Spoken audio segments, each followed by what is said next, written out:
Hi friends, ഇന്ന് ഞാൻ പറയാൻ ഉദ്ദേശിക്കുന്നത് നിപ്പ വൈറസിനെ പറ്റിയിട്ടാണ്.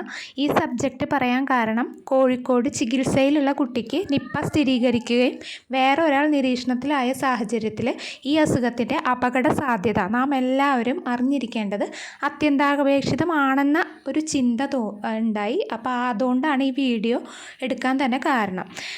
നിപ്പ വൈറസ് അഥവാ NIV പ്രധാനമായിട്ടും പഴന്തീനി വൈറസുകളിലൂടെ പകരുന്ന ഒരു വൈറസാണ്. എന്നാൽ പന്നികളിലൂടെയും മറ്റ് മൃഗങ്ങളിലൂടെയൊക്കെ പടരാൻ സാധ്യതയുള്ള വൈറസാണ് ഈ നിപ്പ വൈറസ് എന്ന് പറയുന്നത്. മരണം വരെയുള്ള ഗുരുതരമായ ലക്ഷണങ്ങൾക്ക് കാരണമാകാവുന്ന വളരെ ഡേഞ്ചറസ് ആയിട്ടുള്ള വൈറസാണ് നിപ്പ. ഇതിന് മരുന്നോ വാക്സിനോ ഇല്ലെന്നതാണ് നാം മനസ്സിലാക്കേണ്ട വസ്തുത.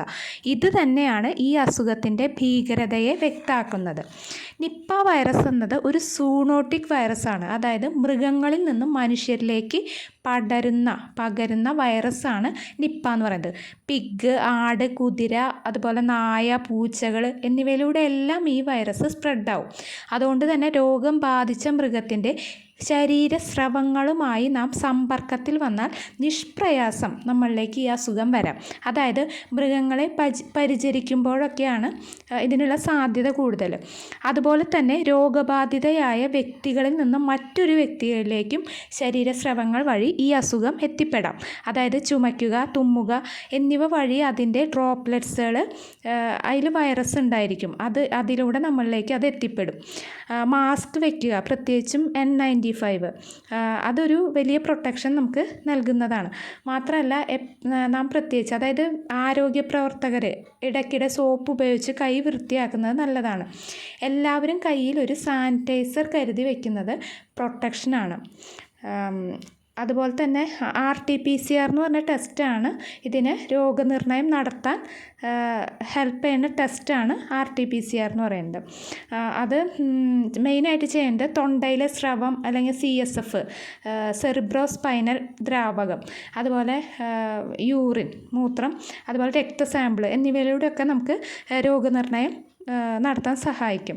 പിന്നെ ഈ വൈറസിൻ്റെ ലക്ഷണങ്ങൾ എന്ന് പറഞ്ഞാൽ ഈ വൈറസ് നമ്മുടെ ബോഡിയിൽ കയറിക്കഴിഞ്ഞാൽ തലവേദന, ശ്വസന ബുദ്ധിമുട്ടുകൾ, ചുമ, തൊണ്ടവേദന, അതിസാരം അഥവാ ഡയേറിയ, ഛർദി, അതുപോലെ പേശിവേദന, കഠിനമായ ബലഹീനത ഇവയൊക്കെയാണ് ഇതിൻ്റെ മെയിൻ സിംറ്റം, അതായത് ലക്ഷണം എന്ന് പറയുന്നത്.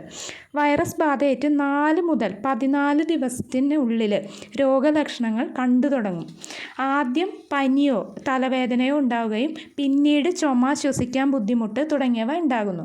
കഠിനമായ കേസുകളിൽ മസ്തിഷ്ക അണുബാധ അതായത് എൻസെഫലൈറ്റിസ് വരെ ഉണ്ടാവാം. ഇത് ജീവന് ഭീഷണി ഉണ്ടാക്കും. കോമ എന്നിവയിലേക്ക് നയിക്കാൻ സാധ്യതയുള്ള വൈറസാണ്. അതുപോലെ തന്നെ ചിലവർക്ക് ഈ രോഗലക്ഷണങ്ങളൊന്നും കാണിക്കില്ല. അപ്പോൾ നമുക്കറിയില്ല അവർക്ക് രോഗം ഉണ്ടെന്നുള്ളത്. അപ്പോൾ അതാണ് ഈ അസുഖത്തിൻ്റെ വേറൊരു റിസ്ക് ഫാക്ടർ എന്ന് പറയുന്നത്. ചിലവർക്ക് അത് രോഗം പ്രകടമാവില്ല. അപ്പോൾ നമുക്ക് അത് ഐഡൻറ്റിഫൈ ചെയ്യാൻ സാധിക്കില്ല. Centres four disease control and prevention അനുസരിച്ച് എല്ലാ കേസുകളിലും 40% മുതൽ 75% വരെ മരണം സംഭവിക്കാവുന്ന ഒരു വൈറസാണിത്. അതുകൊണ്ട് ജാഗ്രതയാണ് വേണ്ടത്, ഭയമല്ല. നമ്മൾ പ്രൊട്ടക്റ്റീവ് ഗ്ലൗസ്, മാസ്ക്, അതുപോലെ സാനിറ്റൈസർ എന്നിവയൊക്കെ നമുക്ക് വലിയ പ്രൊട്ടക്ഷൻ നൽകും. അതുപോലെ തന്നെ എല്ലാവരും ജാഗ്രത പാലിച്ചാൽ മതി. ഈ അസുഖത്തിൻ്റെ വ്യാപനം നമുക്ക് തടയാൻ സാധിക്കും.